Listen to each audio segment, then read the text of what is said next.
Suscríbete a nuestro canal TVC Play y activa las notificaciones.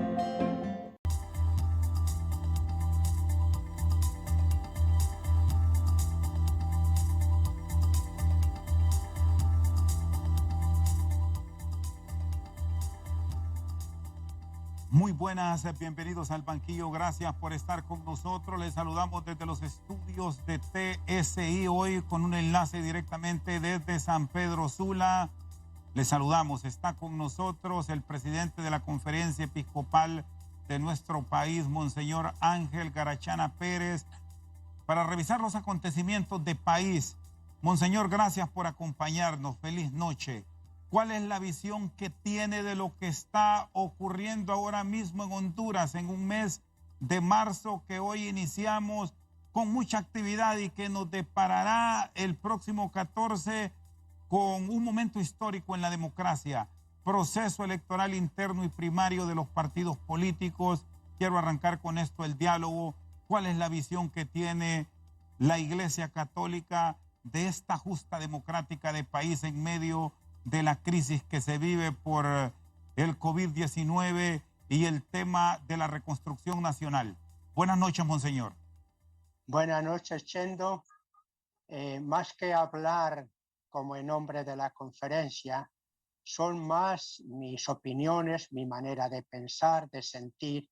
Ciertamente, sobre la realidad nacional, los obispos dialogamos, tenemos como un pensar común, pero en este momento yo quisiera que me escucharan más bien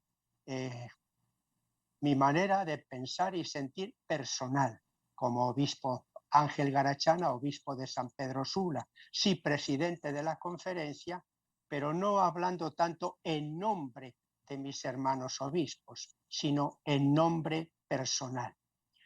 Centrándome en la pregunta, visión de este momento de elecciones internas.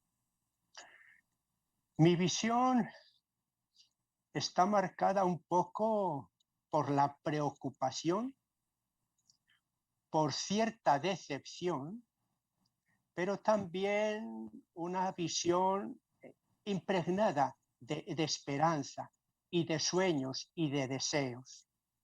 Ponía en primer lugar la palabra preocupación, porque personalmente en este momento para mí es mucho más importante las realidades graves, gravísimas que está viviendo y experimentando nuestro pueblo, que la campaña de las elecciones internas, porque prácticamente los partidos ya tienen casi decidido, organizado quién va a ser su representante para las elecciones generales. Y al fin y al cabo no es tan importante y tan decisivo. Y propiamente no hay como un aporte nuevo. No es época de que los candidatos hagan verdaderas propuestas operativas para los próximos 4 años de gobierno. Es campaña en la cual los que participan pues son los que ya están de acuerdo. Van a acompañar a determinado candidato pues porque sintonizan con él. Pero si analizamos qué propuestas hay, verdaderas propuestas operativas, ni las hay ni creo que sea el momento para hacerlas. Son sí promesas generales, como se ha hecho siempre, que luego no se les da seguimiento ni verificación. En ese sentido, cierta preocupación aumentada porque aun en este momento de las internas, siento yo como que no hay confianza incluso al interior de los mismos partidos. Ahí hablan de que si dan los nombres o no para las mesas. Yo no los doy. ¿Y por qué? Porque si los conoce pueden utilizarse, como que ni siquiera se da el verdadero ambiente de confianza al interior de los mismos partidos. De ahí pues la preocupación.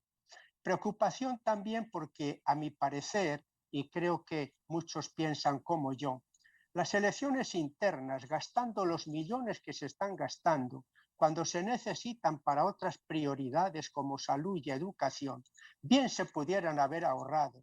Ojalá se ahorren para próximas para próximas campañas, reduciendo las internas al ámbito de los partidos, que se organicen los caminos, los métodos para las elecciones internas pagadas por los partidos y no pagadas por los aportes impuestos de los ciudadanos. Millones y millones que se podrían haber dedicado a mejor causa, como es la salud y la educación. Pero al mismo tiempo, no dejo también de mirar con esperanza, porque la preocupación no significa que uno no desee un cambio, que no confíe. Miro sí con esperanza, porque el gesto de unas elecciones internas, el deseo de participar, está indicando pues que sí queremos una democracia participativa, queremos candidatos debidamente capacitados para su misión, motivados para ella. Es positivo, mejor es que se hagan que no que se hubieran suspendido. Por tanto, es algo positivo, miro pues con esperanza, pero también deseo y sueño y quiero un cambio muy profundo ya desde estas internas en los candidatos y mucho más en las generales. Mi deseo, mi sueño y mi petición es que ya desde ahora los candidatos que se presentan vayan pensando en un profundo cambio en la manera de pensar, en la manera de sentir, en la manera de proyectar el futuro de Honduras. Se necesita un cambio en ellos y un cambio serio en sus propuestas. Este punto, Monseñor Ángel Garachana Pérez, me llama la atención cuando usted señala que hay escasez de propuestas, de proyectos, de programas que sean en este momento precisos para lo que vive nuestro país, porque ya sabemos de la crisis que tenemos en materia de salud, de la crisis en materia educativa, y sumamos la crisis que se ve mucho más acentuada en el tema de la reconstrucción nacional en aquellos sitios donde los huracanes de noviembre nos golpearon y que incluso la Iglesia Católica ha hecho énfasis que debemos tener mucha precisión en ese programa de infraestructura que tendrá que ser prioridad también de la nueva administración de país. Y muy poco oímos hablar de estos temas. Para mí la propuesta de los partidos viene después, cuando ya empiecen las elecciones generales.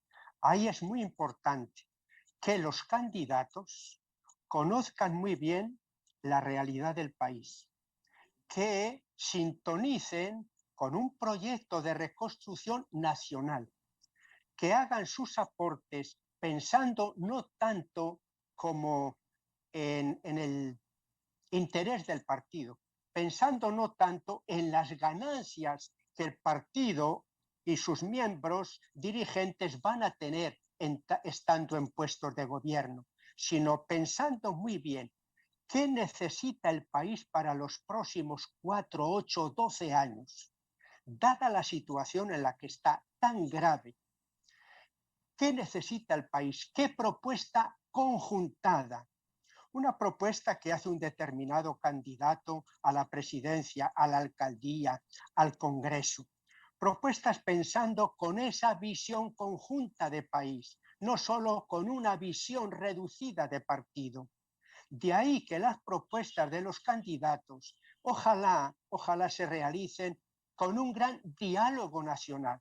Qué interesante que la campaña para las generales fuera la oportunidad para un profundo, serio diálogo en orden a un plan de reconstrucción nacional que implique a todos, de manera que quien sea elegido para los próximos 4 años haya ya pensado, dialogado y elaborado como un plan de gobierno y que luego lo ejecuten y que luego los ciudadanos, la sociedad civil, la oposición, podamos reclamar y pedir cómo lo está realizando. Porque si nos quedamos, como siempre, en generalidades, recuerdo las elecciones de hace 4 años, un especialista hizo un estudio de las propuestas de cada partido. En una reunión de presbiterio en San Pedro Sula nos fue exponiendo, no había propiamente ninguna propuesta seria de trabajo y mucho menos que posteriormente pudiera ser evaluada cómo se ha realizado. Entonces, propuestas muy en sintonía con las necesidades. Segundo, que sean incorporadas a un proyecto de gobierno. Y tercero, que ya en la campaña, más que lucha, oposición de unos y otros, sea una campaña en la que haya diálogo para que se avance hacia ese proyecto de reconstrucción nacional. Que gane quien gane, sea un proyecto en el que todos se van a implicar y el que gane y rija los destinos del país los 4 próximos años sepa incorporar a todos para ese proyecto de desarrollo del país, realizado por todos y en beneficio de todos, especialmente de los más pobres, de los que menos están disfrutando, porque un desarrollo del país reducido a los grupos de beneficio de siempre, a la minoría que disfruta de grandes beneficios, ¿de qué nos serviría? Continuaríamos con la situación de inequidad que estamos viviendo en este momento y que arrastramos desde hace tantos años. Brevemente, Monseñor Galachana Pérez, si la sociedad siente que está participando de manera activa, que está exigiendo a esta clase política que cumpla con sus promesas, o toda esta duda que ha generado el tema de la confrontación que hemos vivido en el país en los últimos tiempos, el tema de la corrupción, ahora el narcotráfico que se señala tanto, ha apartado un tanto a la sociedad de estos reclamos a los políticos? Creo que vamos creciendo en el conjunto de la sociedad en una mayor sensibilidad a la participación, en un conocimiento de los problemas, en una implicación y exigencia mayor. Quizá ha habido tiempos donde se ha dado como una pasividad, como una resignación, pero creo que estamos viviendo los últimos meses como un resurgir de la sociedad civil. Es cierto que nos falta aún una sociedad civil mucho más coordinada, organizada, pero creo que es evidente el despertar de esta sociedad, incluso un despertar que se está manifestando en declaraciones, en exigencias, en peticiones concretas a los diversos representantes del gobierno en sus instancias legislativa, ejecutiva, judicial, etc.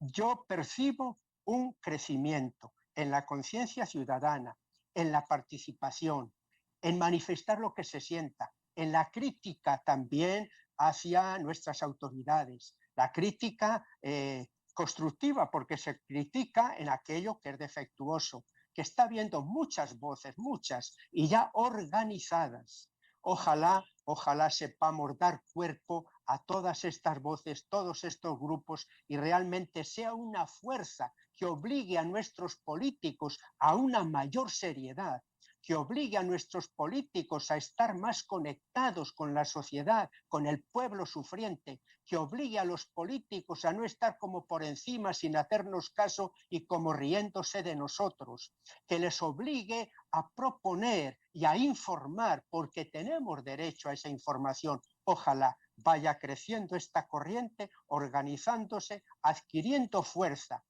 porque esa es una verdadera democracia.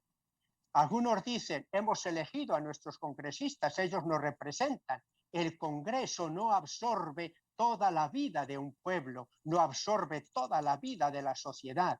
Está todo ese campo que llamamos de la subsidiariedad.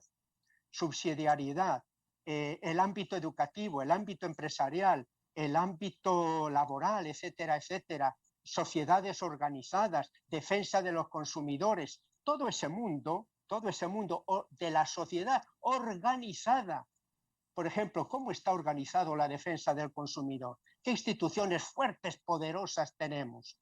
El Congreso no agota la vida de un pueblo, aunque tiene unas funciones muy importantes y ojalá las cumpla. Y una de las quejas mayores es la decepción de un buen Congreso que legisle para el desarrollo del pueblo y que no legisle para justificar, por ejemplo, la corrupción. Ojalá esta fuerza vaya creciendo, consolidándose, coordinándose y tenga cada vez más consistencia, reclamo, propuesta para bien de nuestra Honduras. Muy bien, está con nosotros el obispo de San Pedro Sula, Ángel Garachana Pérez, en esta entrega especial de Al Banquillo. Vamos a una pausa y ya regresamos.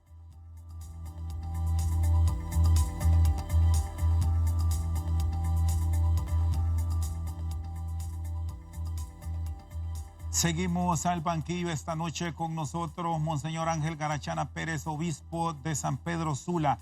En este tema de la expresión popular que tendrá el pueblo en sus manos en 13 días que nos restan, Monseñor Garachana, ¿cómo hacer conciencia para que vaya y se exprese?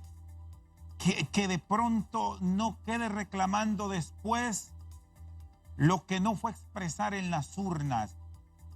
¿Cuál debe ser la motivación en un momento histórico para el país que se presenta la oportunidad de elegir a 3 candidatos de 3 fuerzas políticas grandes en la nación? Primero tenemos que ser muy realistas y reconocer que hay una gran decepción en el pueblo respecto de las instituciones democráticas. Hay como una sensación de frustración. Ahí está, eso ahí está. En segundo lugar, tenemos que reconocer que ya en las elecciones anteriores el abstencionismo fue muy grande. No recuerdo, quizá en torno a más como al 40%. Más, no solo en Honduras. Datos estadísticos del Barómetro Latinoamericano de hace quizá 2 años arrojaba unos datos preocupantes. Y es que la juventud se iba alejando precisamente de esta participación política a la hora de dar su voto, a la hora de elegir a sus representantes, un poco por decepción. Esta realidad ahí está. Por eso creo que se necesita verdaderas motivaciones para que nuestro pueblo participe. Yo animo a superar ese desaliento o decepción, no dejarse llevar por él, sino participar, buscar las motivaciones para ello. Y yo puedo decir que como Iglesia Católica, cuando empiece ya propiamente las elecciones generales, trabajaremos en nuestros ámbitos, en nuestros grupos, en nuestras comunidades eclesiales de base, para que participen. Sí, nosotros no haremos un llamado al abstencionismo, haremos un llamado a la participación, expresar lo que uno quiere, pensar su voto, escuchar, preguntar a los candidatos, tener reuniones con ellos, cuál es su propuesta. Díganos en concreto todo un movimiento en esos meses de saber la propuesta de los candidatos, de discernir, de exigir el conocimiento, incluso de pedir que no se presenten aquellos que están ya manchados por comportamientos ya anteriores, según los cuales no tendrían que tener esa cara dura de presentarse. Entonces sí, todo ese campo de la motivación, porque el abstencionismo entonces solo favorece a que gane alguien representado por una minoría. Y entonces no podríamos quejarnos porque no hemos participado.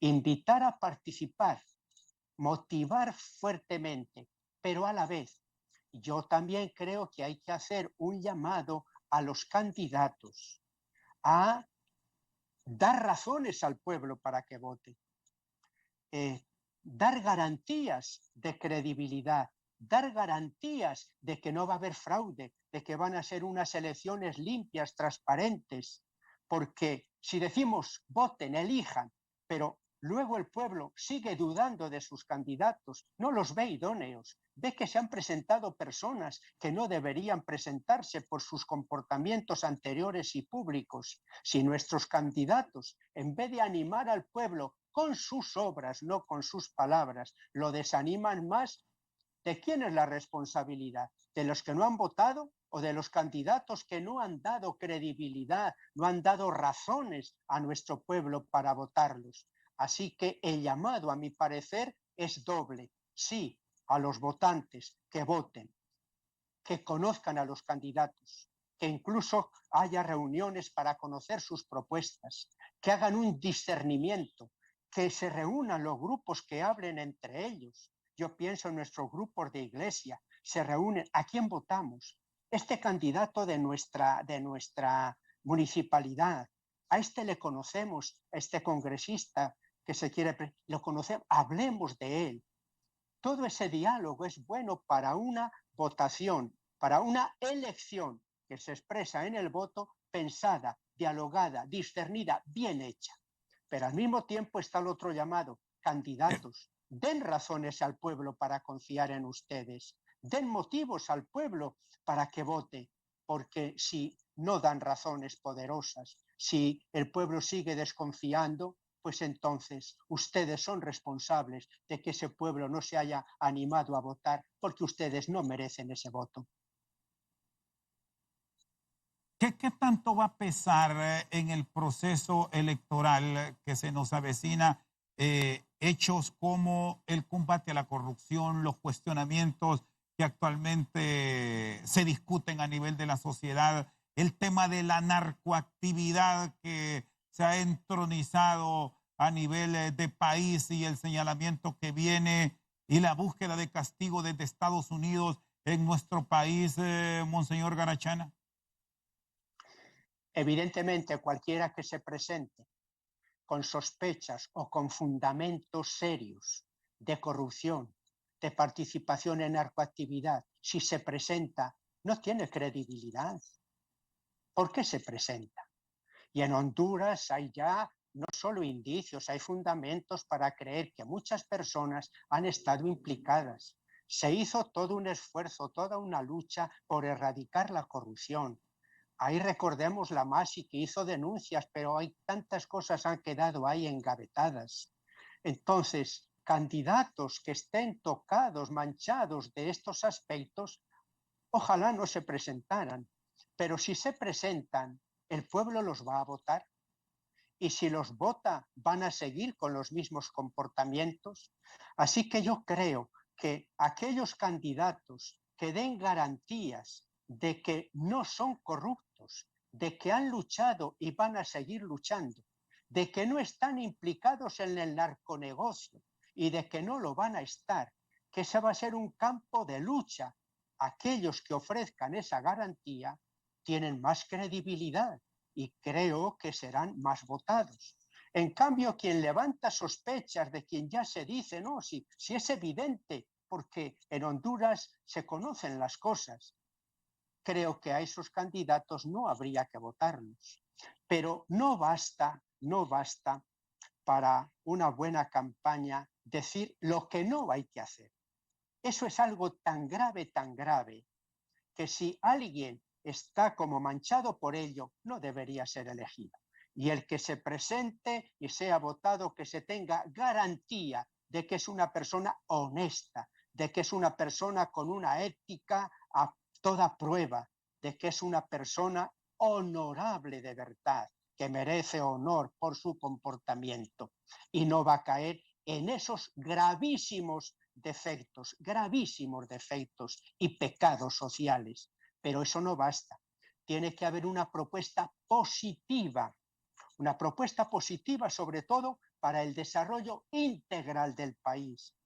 Desarrollo integral significa desarrollo de la economía, de la educación, de la salud, del trabajo, una propuesta positiva.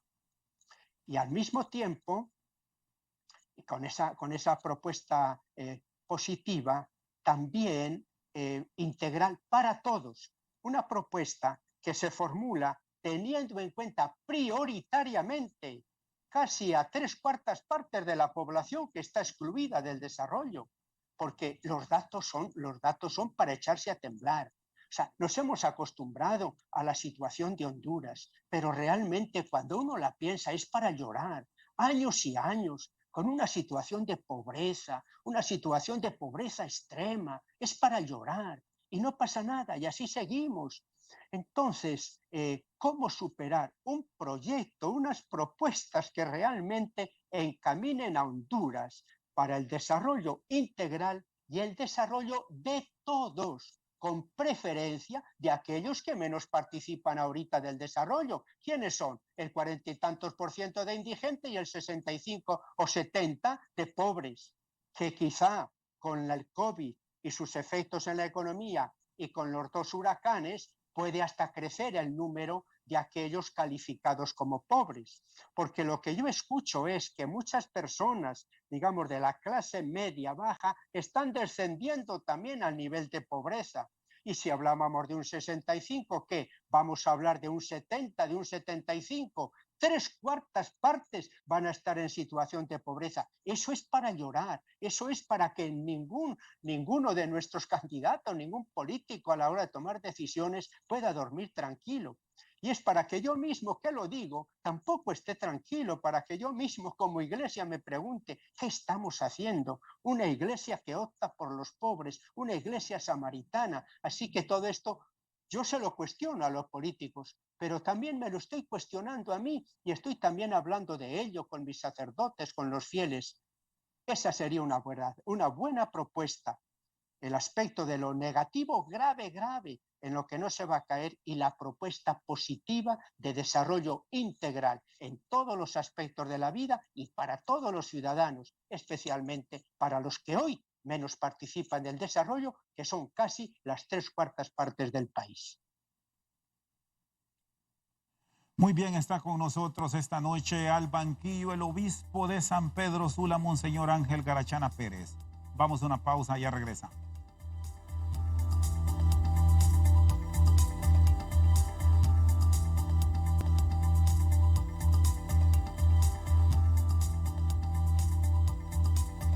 Seguimos esta noche al banquillo. Está con nosotros el obispo de San Pedro Sula y presidente de la Conferencia Episcopal de Honduras, Monseñor Ángel Garachana Pérez.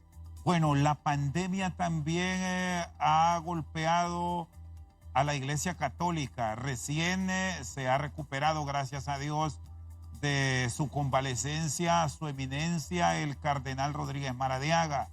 Nos dio mucha satisfacción también, Monseñor Garachana, observar ya recuperado a el padre Carlomagno, que también se vio afectado. ¿Cómo ha sido el trabajo de la Iglesia Católica en este tiempo de pandemia? ¿Cómo han llegado con ese mensaje para hacer valer aún más la fe en el ciudadano, el buen comportamiento y desde luego el respeto y el distanciamiento que se debe tener en estos tiempos duros de la humanidad? Pues en primer lugar, como Iglesia, hemos apoyado las medidas de bioseguridad que el gobierno ha propuesto. De muchas formas la hemos apoyado, no solo apoyado para que otros las cumplan, sino que nosotros estamos también poniendo los medios para cumplirlas. Y todos los obispos lo hemos hecho. Si yo hablo personalmente de mi experiencia, he insistido a los sacerdotes, agentes de pastoral, que en todos los ámbitos cumplamos estas normas, empezando cuando nos reunimos en la iglesia, continuando cuando se reúnen para algunas actividades, motivando también a los fieles. Entonces, ese apoyo y dando las razones para ello. No es sencillamente decir, bueno, estas son las normas, cúmplalos, dando las razones para ello. Y la razón es bien clara. Lo más importante es la vida de las personas. Y todo lo demás está al servicio de la vida, todo. Lo que estamos hablando del gobierno, de las elecciones, todo está al servicio de una vida digna, plena de las personas. Por eso hemos motivado que esas normas no están dadas por dar, es para cuidar, proteger, defender la vida, la de uno y la de los demás. Y que cuidarse uno mismo y cuidar a los demás nace del amor a los demás, incluso que es un signo del amor a Dios el cuidarse cumpliendo las normas, y que nadie diga yo me fío de Dios y luego no las cumplo. Sí, me fío de la Virgen de Guadalupe, corría por ahí un chiste gráfico, me fío de la Virgen de Guadalupe y no me pongo la mascarilla. Pues fíate de la Virgen y no te la pongas, que vas a contagiar o vas a ser contagiado. Así que hemos dado las normas y las hemos motivado. Segundo, la pandemia es una ocasión muy importante para pensar muchas cosas. ¿Sí? O sea, la pandemia yo siento que nos obliga a pensar mucho, pero pensar cosas serias. ¿Y qué es la vida? ¿Y qué es la muerte? ¿Y por qué la enfermedad y el dolor? Desde acá, desde este planteamiento, en la Iglesia hemos insistido mucho en esta idea. Lo que estamos viviendo en la pandemia es como una prueba también para la fe. Purifica nuestra imagen de Dios, un Dios tapa agujeros, un Dios que pensamos que Él lo va a arreglar todo mágicamente. Cuestiona nuestra fe, purifica nuestra imagen de Dios. Y yo he insistido mucho en esto. La pandemia nos purifica la fe, nos ayuda a vivir desde la fe en un Dios concreto, en un Dios presente en la realidad, en el que sufre, en el enfermo, en el personal médico, una fe histórica encarnada. Yo puedo dar el testimonio de que alguien dirá, bueno, usted es el obispo, usted tiene fe. Para mí la experiencia de la pandemia ha sido una experiencia de profunda purificación de mi fe y de mi imagen de Dios. Juntamente con la fe, ha sido una oportunidad de la práctica de la caridad, la cercanía con las familias que sufren, la cercanía con el enfermo, la cercanía con aquellos que han perdido un ser querido, esa cercanía, algo así como hacía Jesús. Estaba cercano de los pobres, enfermos, leprosos, lisiados, de todos. Esa cercanía es la que hemos querido también vivir y expresar. Yo a los sacerdotes les decía y a los agentes de pastoral, a ver cómo armonizamos y cuidamos las dos cosas. Por una parte, cercanía, acompañamiento a nuestro pueblo, a los que sufren, a los que han perdido un ser querido, pero a la vez el cuidado para no contagiarnos y no contagiar. Que equilibremos pues las dos cosas. A veces no es fácil. Yo mismo por ganas estaría saliendo a visitar todas las comunidades, pero sé que tengo que tener cuidado. He elegido los medios de comunicación como una forma de hacerme presente. Esa cercanía afectuosa, cariñosa, esa obra de misericordia es otro aspecto que también hemos trabajado. Y finalmente, bueno, dos aspectos nuevos. Una experiencia muy interesante de la familia.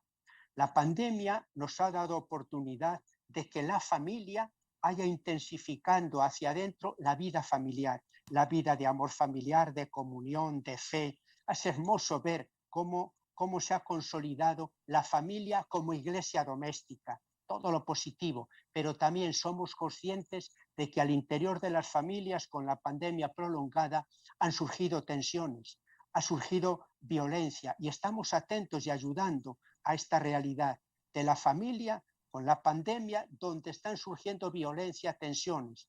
Hemos visto lo positivo, pero también lo negativo, pero este es un campo que hemos cuidado y privilegiado, la familia. Y finalmente, además de la familia, hemos procurado también tener muy presente, como lo llamaríamos,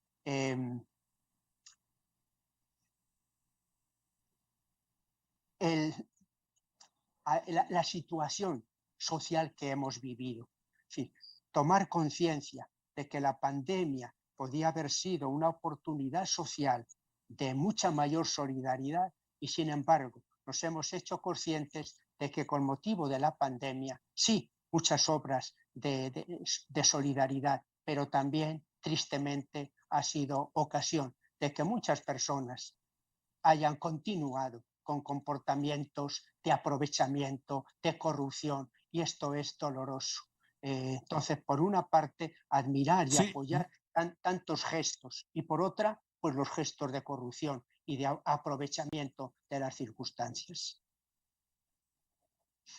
sí, en este tema, Monseñor Garachana, ¿en qué han fallado los tomadores de decisiones en medio de esta pandemia y la crisis que se ha venido en aspectos puntuales que se deberían haber atacado de otra manera y que la propia Iglesia Católica y muchos sectores de la sociedad lo han recordado? Yo creo que son muchos los sectores de la sociedad que han desarrollado y han señalado cuáles han sido esos puntos críticos que no defectuosos, esos puntos críticos donde no se ha acertado, sobre todo lo que se ha dejado de hacer. Quizá no es tanto lo que se ha hecho, sino aquello que se ha dejado de hacer para afrontar toda la situación de la pandemia, como que hubiera habido una respuesta débil, una respuesta tardía, una respuesta poco organizada, una respuesta que no ha sido completa, que se esperaba como una respuesta más profesional, más organizada, más implicando a todos los afectados en ella, una respuesta más profesional en todo el ámbito pues de la salud. Como muchos dicen, la pandemia como que ha puesto al descubierto, como que ha desnudado algo que ya conocíamos, todas las deficiencias de nuestro sistema de salud. La pandemia las ha puesto de manifiesto, pero yo creo que en estos momentos el diagnóstico de los problemas está hecho. Yo pondría el acento en la mirada hacia adelante. No nos detengamos mucho dando vueltas y vueltas a los diagnósticos. Ya están denunciadas las corrupciones, ya están denunciados esos aspectos en los que se ha fallado. ¿Cómo no caer en adelante en lo mismo? ¿Qué habría que hacer para en adelante afrontar mejor, de una manera más profesional, más consensuada, más conjuntada, más eficaz, toda esta problemática de la pandemia, pero también todo ese proyecto de reconstrucción del país para salir de todos efectos dañinos de la pandemia y de los huracanes? Yo pondría el acento ahora no tanto en el diagnóstico, que creo que ya está hecho, lo positivo y lo negativo. ¿Cómo avanzar desde ese diálogo de todos, implicando a todos los afectados en salud, en educación, en empleo, en trabajo, etcétera, etcétera? Que estemos más mirando hacia una propuesta que deteniéndonos solo ya en las acusaciones, que creo que el diagnóstico ya está hecho. A mi parecer, es hora de avanzar entre todos en la propuesta y en su realización. Muy bien, está con nosotros Monseñor Ángel Garachana Pérez. Vamos a una pausa, ya venimos a la parte final de este diálogo que mantenemos en directo desde San Pedro Sula esta noche al banquillo.